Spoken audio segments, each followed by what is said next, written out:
गोरखपुर में भाजपा के महिला जन आक्रोश अभियान की प्रेस वार्ता में सांसद रवि किशन शुक्ला ने विपक्ष पर निशाना साधा। उन्होंने कहा कि 16-17 अप्रैल को संसद में महत्वपूर्ण विधेयक का विरोध कर रहे कांग्रेस, सपा, टीएमसी और डीएमके के महिलाओं के हितों के साथ विश्वासघात किया है।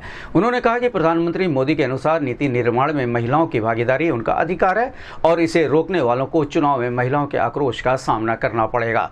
उन्होंने दावा किया विपक्ष को महिलाओं का समर्थन नहीं मिलेगा। रवि किशन ने कहा कि संसद में हुई चर्चा देश के लोकतांत्रिक भविष्य और महिलाओं की भागीदारी से जुड़ी थी, लेकिन विपक्ष ने इसका विरोध कर गलत संदेश दिया।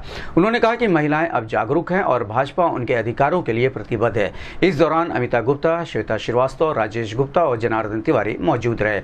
इस संबंध में गोरखपुर न्यूज़ से बात करते हुए सांसद रवि किशन ने कहा, जिलाध्यक्ष जी, महानगर संयोजक जनार्दन तिवारी जी, जिलाध्यक्ष महानगर संयोजक राजेश गुप्ता जी, हमारी महिला मोर्चा की जिलाध्यक्ष, हमारी सारी दीदियां, सारी नारी शक्ति महिला मोर्चा का पूरा संगठन जो हमारे साथ बैठा है। मैं समस्त मीडिया बंधुओं से एक बात करने के लिए यहाँ पर आप लोगों को आमंत्रित किया था। वो था कि 16 और 17 अप्रैल के दिन संसद में एक बहुत महत्वपूर्ण दिन था, जहाँ पर यशस्वी प्रधानमंत्री मोदी जी, गृह मंत्री अमित शाह जी से लेके हमारे देश के केंद्र के सभी मंत्री वहाँ मौजूद थे, सभी माननीय सांसदगण वहाँ मौजूद थे, अपोजिशन भी, सारा खचाखच पूरा माहौल भरा हुआ था। यशस्वी प्रधानमंत्री मोदी जी महिला आरक्षण के लिए 33% रिजर्वेशन बिल लाए थे। 23 में पारित हुआ था, सहसहमति हुआ था। 26 में ये बिल दोबारा आया और पारित करने का समय था। देश की सभी महिलाओं में बड़ी खुशी थी, सभी बेटियों में बड़ी खुशी का माहौल था कि हमारी बेटी अब हमारी कार्यकर्ता या हमारी महिला मोर्चा की कार्यकर्ता अब विधायक बनेंगी या सांसद बनेंगी। परसिमन हो रहा था, अतिरिक्त सीट आती, 1100 की कैपेसिटी का पार्लियामेंट नया बना हुआ है, सबको बैठने की व्यवस्था होती। 850 माननीय सांसद बन जाते ये बिल अगर पारित होता। लेकिन कांग्रेस की मानसिकता, सपा की मानसिकता, टीएमसी की मानसिकता, स्टैलियन जो तमिलनाडु की पार्टी है, स्टैलियन जो मुख्यमंत्री हैं, उनकी मानसिकता उन्होंने साफ दर्शाया, चूंकि मैं वहां पर बैठा था, साफ दर्शाया कि महिला विरोधी उनकी मानसिकता है और वो आरक्षण महिलाओं के लिए, हमारे भारत की आधी आबादी की बेटियों के लिए नहीं चाहते। उन्होंने ये विधेयक गिरा दिया। गिरा के राहुल गांधी जी वहां हंस रहे थे सामने बैठ के, अखिलेश यादव जी वहां बैठे थे, वहां पे जश्न मनाया जा रहा था, खुशियां हो रही थी। खुशियां क्यों हो रही थी? बेटियों को एक मौका, यशस्वी प्रधानमंत्री जी जो ताकत दे रहे थे, वो मौका चला गया, ये लोगों ने छीन लिया। बेटियों का, महिलाओं का, नारी शक्ति का अधिनियम बिल उस दिन हमारी आंखों के सामने, यशस्वी प्रधानमंत्री मोदी जी की आंखों में आंसू, उनकी आंखों में वो गीलापन मैंने महसूस किया। गृह मंत्री अमित शाह जी की आंखों, जहां सारी बातें रखी गई थी कि कैसे ये आधी शक्ति के साथ ये विकसित भारत का जो सपना है 2047 में, हम बगैर इस आधी आबादी महिला जो हमारे जीवन में एक बहुत बड़ा योगदान है, जिनका माँ के रूप में, बहन के रूप में, बेटी के रूप में, पत्नी के रूप में, कार्यकर्ता के रूप में, उसके सपनों को, उनके पर को, उनके पंख को रौंद दिया गया। बड़ा दुखद रहा। लेकिन मैं आप लोगों को दावे के साथ गोरखपुर की समस्त मीडिया, पूर्वांचल की समस्त मीडिया और भारत में मुझे जहां और विश्व में जहां इस वक्त आप लोगों के माध्यम से सुन रहे हैं, देश की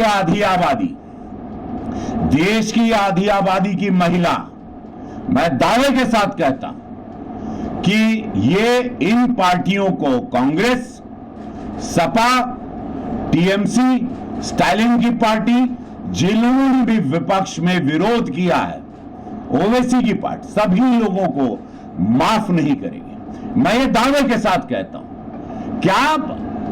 क्या मिला इनको, हमको समझ में नहीं आता। क्या उनसे छीना जा रहा था, उनका भय मैं नहीं जानता।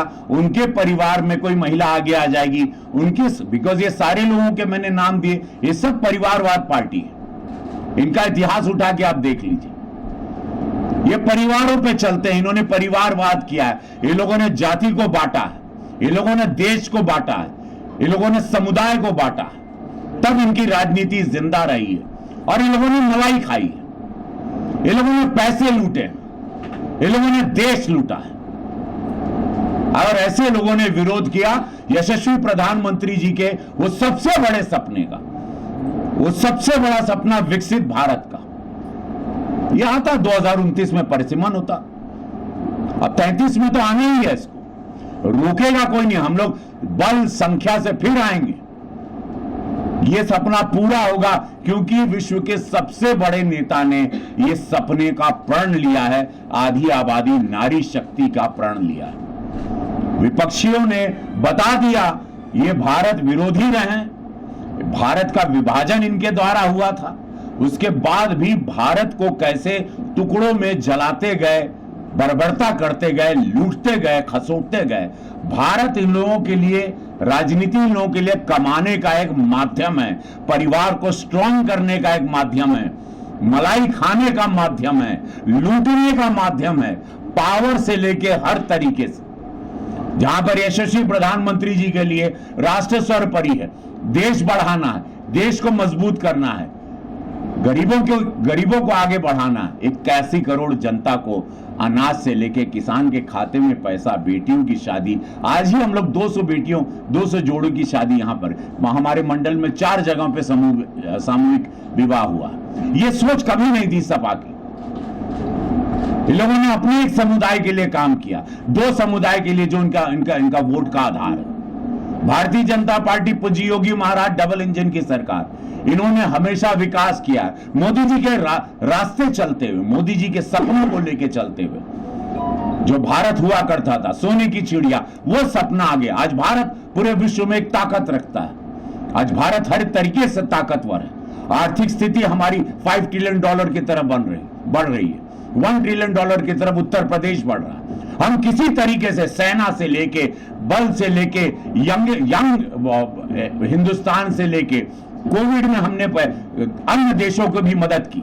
आज ताकतवर भारत हो गया, जहां पाकिस्तान से लेके अगल बगल के सारे देश अब हमारे पर आंख उठाने के बाद 100 बार सोचते हैं। विदेश की नीतियों में आज हमारी पैठ हो गई है यशस्वी प्रधानमंत्री मोदी जी के साथ। विश्व के बड़े बड़े नेता आज उनको सम्मान करते हैं। और घर में हम लोग जब अगर एक पार्लियामेंट में, सदन में महिलाओं को लेके, अपनी बेटियों को लेके, अपनी नारी शक्ति को लेके अधिनियम, एक बिल, एक विधेयक लेके आ रहे हैं, उसको ये अपोजिशन मिलके गिरा देता है, ध्वस्त कर देता है, महिलाओं के सपनों को चकनाचूर कर देता है।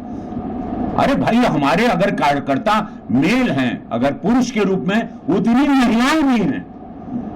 भारतीय जनता पार्टी के 17-18 करोड़ कार्यकर्ता हैं पूरे भारत में, उसमें आधी आबादी महिलाओं की है। यशस्वी प्रधानमंत्री मोदी जी ताकत दे रहे हैं। कोई हमारी कार्यकर्ता नहीं, वो बेटी भी टिकट मांग सकती थी, चुनाव लड़ सकती है, आगे बढ़ सकती है। महिलाओं पर जो अपराध हो रहे हैं, जो जुल्म हो रहे हैं रोजमर्रा की जिंदगी में, वो अपनी आवाज उठाती, ना कि किसी के दर जाके भीख मांगती न्याय की। वो खुद एक लॉ मेकर बनती, वो खुद न्याय उसके साथ खड़ा होता। यही न ताकत देना था। महिलाओं की आधी आबादी की आवाज महिलाएं उठाती। आज 77 माननीय पार्लियामेंट्रियन है, माननीय सांसद हैं, वो 178 हो जाती, उनकी संख्या 200 से ऊपर हो जाती, विधायक उतनी ज्यादा बनते, और पूरे विश्व में एक संदेश आ जाता कि हम लोग इक्वालिटी में बिलीव करते हैं, समानता में बिलीव करते हैं। घर में सारी रक्षा सुरक्षा व्यवस्था हमारी नारी शक्ति करती है, तब पुरुष बाहर जाके काम कर पाता है। वो मां के रूप में हो, बेटी के रूप में हो, बहन के रूप में हो, पत्नी के रूप में। और जब उनको सम्मान देने की बात आती है तो यही लोग उस विधेयक को गिरा देते हैं। और वो सबकी मां है।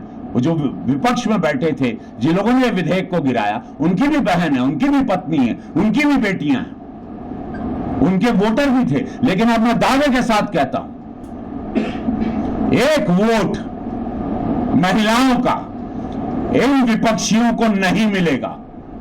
आप देख लीजिएगा, बंगाल का रिजल्ट आपकी आंखों के सामने 2 दिन बाद आएगा। उसके बाद उत्तर प्रदेश 6-7 महीने बाद चुनाव होगा। आप लोग रिजल्ट देख लीजिएगा। महिलाएं इस भारत की इन विरोधियों को, इन विपक्षियों को, जिन्होंने इस अधिनियम बिल, इस नारी अधिनियम बिल को गिराया है, इस विधेयक को, उनको कभी वोट नहीं देंगी। मैं वचन देता हूं अपने प्रधानमंत्री मोदी जी के कार्यकर्ता के रूप में, और ये होगा, ये निश्चित है। आप लोग बस इन विरोधियों को वोट नहीं करना।